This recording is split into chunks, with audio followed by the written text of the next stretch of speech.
Hi, hello, this is Oshuma. Welcome to my channel. Thank you for being here. Come in, sit down, feel safe, and let's get into it. Hi, welcome back to Oshuma Speaks, and today I want to talk about celebrity topics, which I've been doing a lot more recently. Now let's talk about Dojacat. Okay, so when Dojacat first popped up on the scene, she was seen as a quirky girl that, made the video Mood, that made the song Moo. It was a viral internet sensation. It was a hit. She knew how to play the game from the beginning in regards to internet engagement. And that's because, see, the Haitian accent, I'm telling y'all, and that's because our girl was practicing in the incel chat rooms.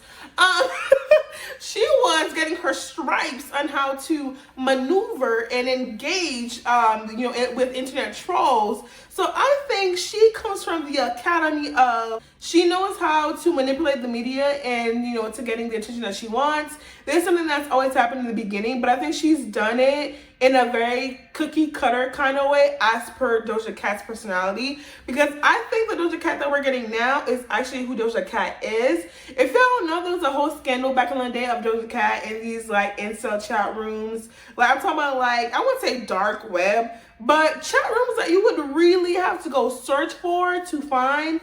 And there were some egregious things our homegirl was doing in those chat rooms.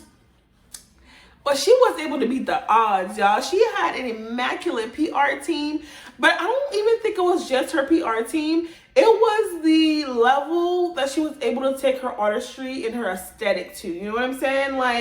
After that, we got a level of Doja Cat that we're like, We went from looking at Doja Cat as the moon girl, that made the internet viral video, to a fully fledged artiste, okay? And she released some albums, and it's album after album, even though some might say they didn't sell as much as they could. But y'all, we are in the age of streaming. Do you know what I'm saying? We are in the age of streaming, and even some of the biggest artists out there don't particularly get sales like that unless they have a very strong cult following, and they've been in this, and they've been in this industry for some time.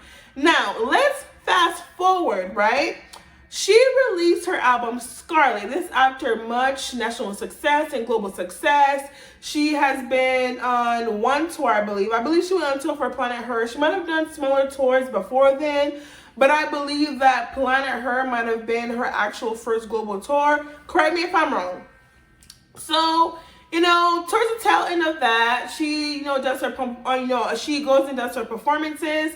One thing about Doja, she is going to give you an aesthetic. She is going to give you drama. You know what I'm saying? She is going to give you all of it. Now, fast forward, she goes and says that her previous body of work was nothing but a cash grab, which I think is a slap in the face to, her fans, because I know artists know this, but I think what happens is that some artists blur the line between their actual fans and stans, because I'm going to take the Beehive, right? When it comes to the Beehive, you're going to have a spectrum of people that are in the Beehive. You're going to have people that are super fanatics, where, they know facts about Beyonce. They have been up on Beyonce's live in regards to things that she's shared with us. Maybe they might know a little bit behind the scenes of things leaking here and there. Those are fanatics. Then you have Beyonce stans. The Beyonce stans are the ones that create fake accounts. They bully people on the internet, which actually, if you know Beyonce, she would actually not approve of, which is interesting to me, which is a very interesting contradiction of being part of the Beehive. If you don't know, Beyonce's the type of person to quote unquote take the high road. So, and then you have stans that are willing to dox people's, addresses in the name of Beyonce. But the thing is, I feel like this was in the beginning of Beyonce's career. I feel like Beyonce has gotten to a point where she's able to quickly stop something through her PR team and say, Yvette, okay, it will be quick to post up, a message from B. She is quick to post up a message from B, because when Beyonce Beyonce has her little things where she'll either put a B or she'll actually have a full signature. But when it comes to stuff like that, you'll just, yeah, from B. But I think that Doja Cat is trying to show the world that, yes, I'm this big, bad, global artist and I do what I want. But girl, we live in a very politically progressive climate that people are more aware of certain things and more able to talk about certain things because there's this wide access to platforms through social media. And so for you to come online wearing a shirt that but for you to be wearing a shirt that has an incel on it that literally has ties to right-wing you know, YouTube, I can't say the full word because I'll be striked or have something against my channel, so I have to say it with the side of my mouth. Racist, conservative that literally has ideologies of the Nazi is wild to me. And what's interesting is that Doja Cat is Black and Jewish. She's being a troll and using the internet to her ability. But this picture that I'm seeing though is taking it a little bit too far, because when you start doing things that go against people's very existence, that the fact that me existing in my body as a Black woman offends all right-wing conservatives. I'm not going to say, listen, there's a lot to go into being politics because a lot of people are, oh, just because I'm conservative doesn't mean I'm racist. But it's like when you talk to a particular crowd of people that are conservatives, it gives very much so, I don't like your kind. You know what I mean? And we're going to use legislation and policy to make sure that we show that. So for me, for her to come online and just be wearing a shirt that's literally of somebody that is a threat to people's existence based on the rhetoric that they spew out and the things that they choose to represent, wild and crazy. And so I think that people are finally seeing Doja Cat for who she really is. I mean, I knew that for you to actively go out of your way and find incel chats to be a part of and engage in certain behaviors in those chats, I think there's something that was already in your brain that's implanted. And like she said, now that I'm rich, how does my demon look? You know what I mean? So it's like, she's like, okay, y'all have a problem with this, I'm gonna take it away for now. But when I can, we got, but when she couldn't let it out, we got Scarlet. And so I'm surprised that people are shocked at how Doja Cat is, because it's like, if you've been paying attention to Doja Cat and her career, especially in the beginning, some of us are not surprised. Some of, some of you are, because you met Doja Cat as, Amala, Hot Pink. What was her previous album? Planet Her. But we know Doja Cat from the chat rooms. So that's all I'm gonna say on this topic. And based on this point, I think her album only sold like 80K, which in this generation, in this era of music, is actually not bad. Y'all, when I tell you it's actually not bad, if you think of how music is streamed and how like streams are being counted and how people don't really buy albums anymore. Now, the only people who truly really buy albums are like people that are part of a core audience that are fanatics or stans. For me, like, I am quick to buy a vinyl. If an artist wants me to buy their album, I'm quick to buy their vinyl. I have a whole bunch of vinyls like sitting in storage, unfortunately, that I actually need to go get. Hopefully they're not melting in this Florida heat, but I love me a good vinyl. And so this is how artists are able to get certain amount of sales, because they come out with niche things like CDs. it's so wild to say that CDs are niche nowadays, but that's really true. People don't really use CDs or DVDs anymore. They don't really listen to vinyls like that anymore unless it's something that they truly enjoy and use as a collectible item. And so I think for me, that's one of the cheat codes to album sales. I know back in the day, or not even back in the day, probably like a couple of years ago, people would bundle merch like shirts. People would bundle, for example, like if you bought a shirt, you would get an album. Therefore, then it would count towards a sale for the album. But nowadays, I don't think artists are doing that anymore because I think they changed the rules of it. I'm not sure, you let me know, or it might be just an industry thing where like socially in the industry people look at it and side eye it. But listen, get it how you live. It is what it is. Do what you gotta do at the end of the day. And so I think that 80K for somebody like Doja Cat may seem surprising because of her previous success and how big and well known she is. But when you look at the way music is streamed and the way that it, how album sales work nowadays, I'm not surprised, to be honest. So that's all I have to say on the Doja Cat. This is Amala. You know what I mean? What we had before, what we saw before was Doja Cat. You know what I'm saying? Who we're getting now is Amala. And Amala is essentially the core of who the artist is. So it's either you take it or you don't.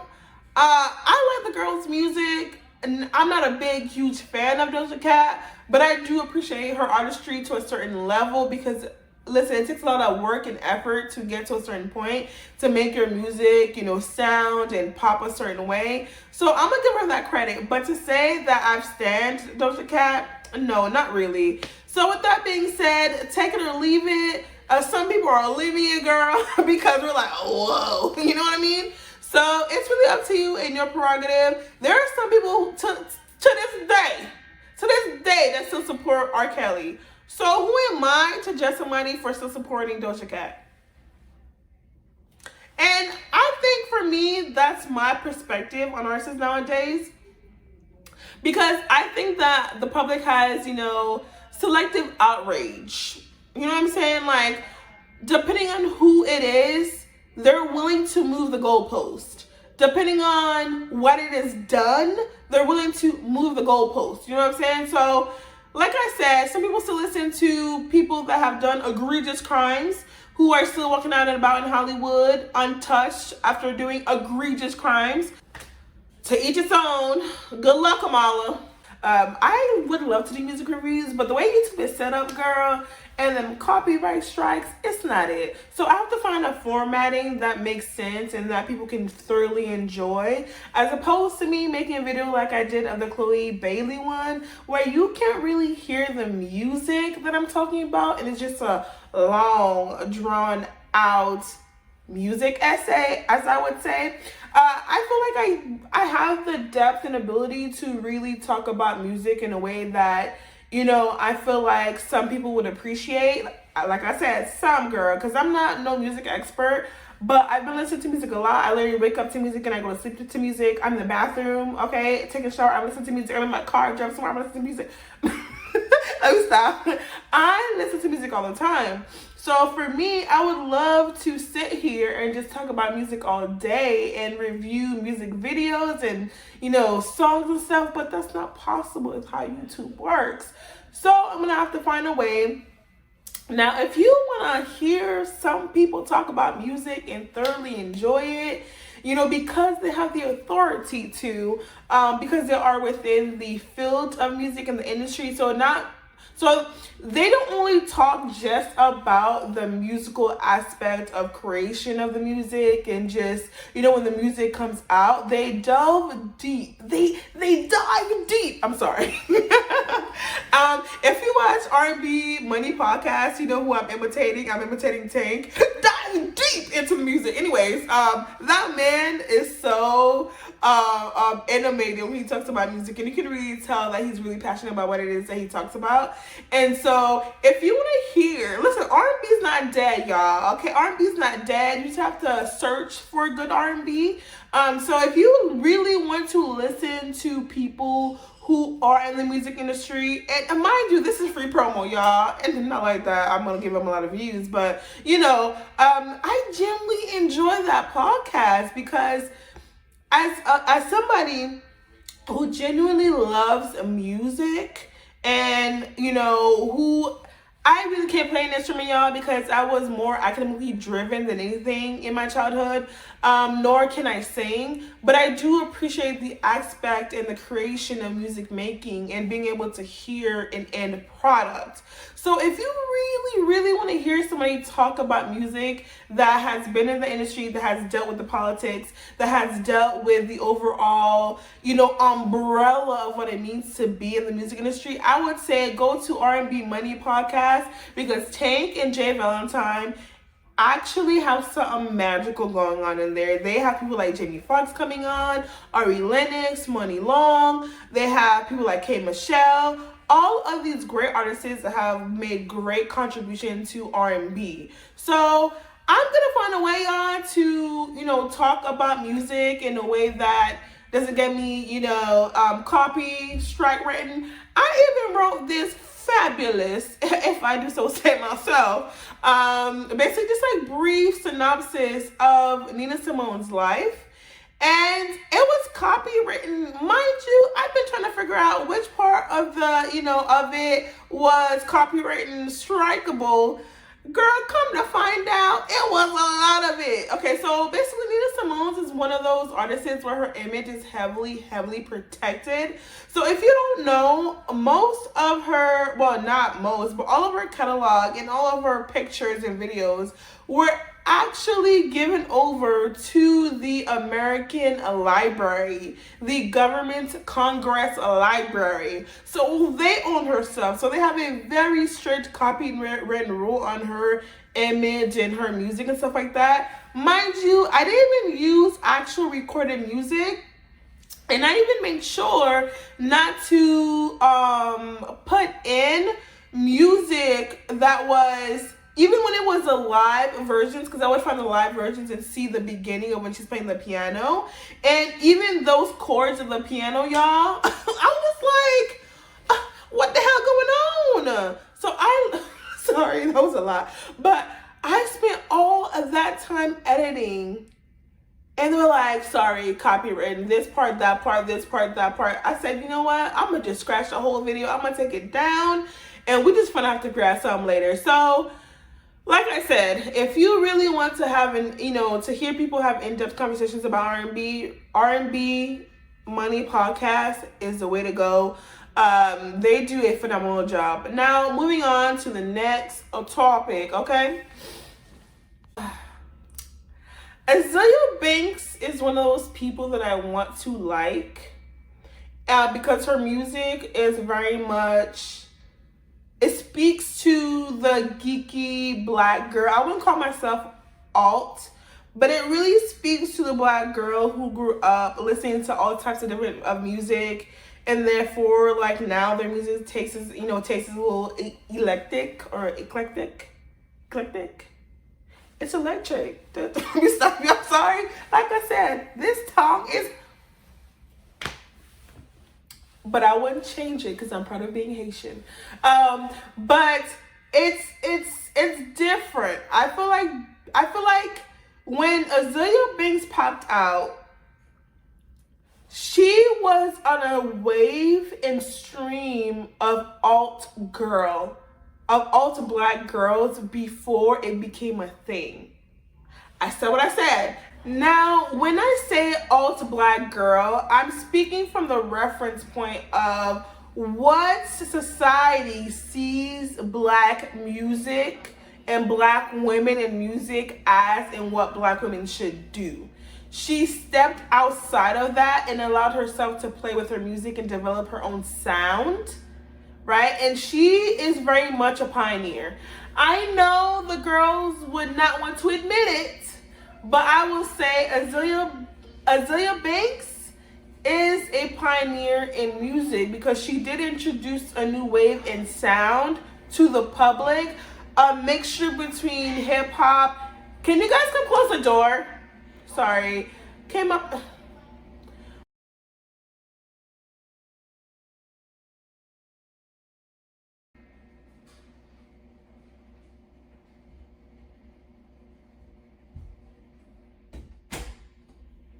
Okay, so back to what I was saying.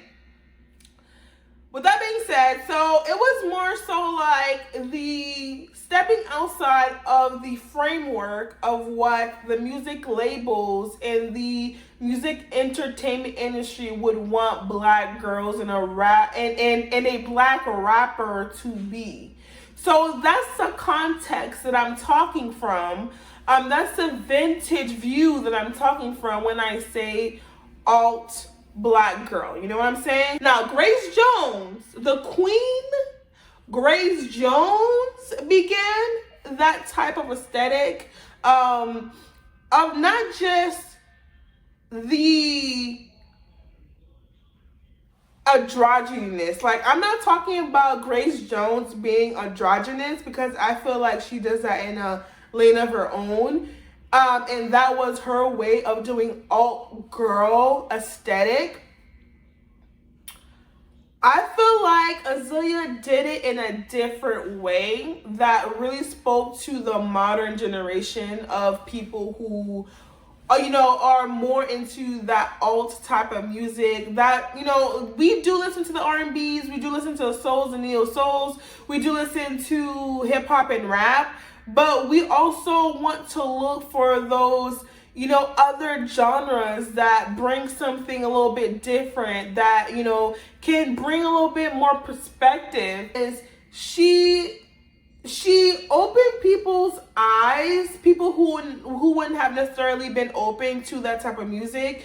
She opened people's eyes and gave them that perspective. So I think that the more and more we saw her personality right now, Dojacat is giving much very Azelia Banks, if that makes sense. You know what I'm saying? The more we figured out about their personality and who they were, the more we're like, oh, okay. All right. Now, I'm not going too deep into, their personality as if I know them. We only know what Amala shows us. We only know what Azelia Banks shows us, and they've shown us a lot. But I have not had of course, obviously, an opportunity to be in a space with them for a long period of time, or even at all. What am I saying? Oh, but the general public has not had the ability to be in the same space as these people for a long periodical time. And so we don't really know who these girls are, but we do know that, there was some unravelingness in regards to how they showcase certain behaviors, or in how Azelia Banks showcased certain behaviors. And I feel like Azelia Banks had the same problem that Kanye had, but she wasn't shown the same grace. I feel like people gave Kanye West so many chances over and over and over again. And granted, Azelia Banks said some of the listen, she said some wild stuff that I will not defend. I am not here to defend her personality. What I'm saying is that when it comes to artistry, she did pioneer a sound. And so it's unfortunate because we see this sometimes where, when it comes to people like Chrisette Michele, people were so easily able to cancel her. I feel like, in my opinion, say what you want to say, cancel culture only really works for Black women or very oppressed or very much like minority groups. You know what I mean? Like socially, economically, and stuff like that. Cancel culture only works for them. Because if that was the case, Kanye West would have been canceled a long time ago. Drake would have been canceled a long time ago. Rick Ross would have been canceled a long time ago. The whole put up in her drink and stuff like that. Like, these people would have been canceled a long time ago. But it seems that though cancel culture is a very much progressive movement, the people that it truly affects and completely demolish is indeed minority groups. That's a whole topic for a whole nother day. But yeah, that's that. Now moving on to why she's in this video. So she goes on to basically go on Twitter and defend Joe Budden, which is interesting. I feel like her and Joe Budden could probably relate on some certain type of level, because based on the certain things that they deal with, and how the public perceives the both of them. So I feel like, in a sense, maybe she sees, something in Joe Budden that relates to her and connects to her. And she sees him as as a lot of people actually, since his podcast is very popular, as a moving force in, sorry, I moved the camera, as a moving force in the music industry and rap industry in particular, as far as like social commentary on music, right? So she goes on, y'all, it was a read. She said, does Drake know his nose job and liposuction is not hip hop? Don't really care about his soft tooth, colonized, confused, mixed race, fascist, attempts to exhibit the true authenticity of an actual MC. Azelia Banks is a wordsmith. Like, when I tell you, that woman is a wordsmith, and Azelia Banks is one of those women that if she speaks over your life, I am convinced, based on the I'm gonna insert the video. Hold on, wait. I got to do it. Based on also the type of energy she cultivates, I do truly believe that if she speaks over your life and you have truly done a transgression against her, you better pray. That's all I'm saying. Pray.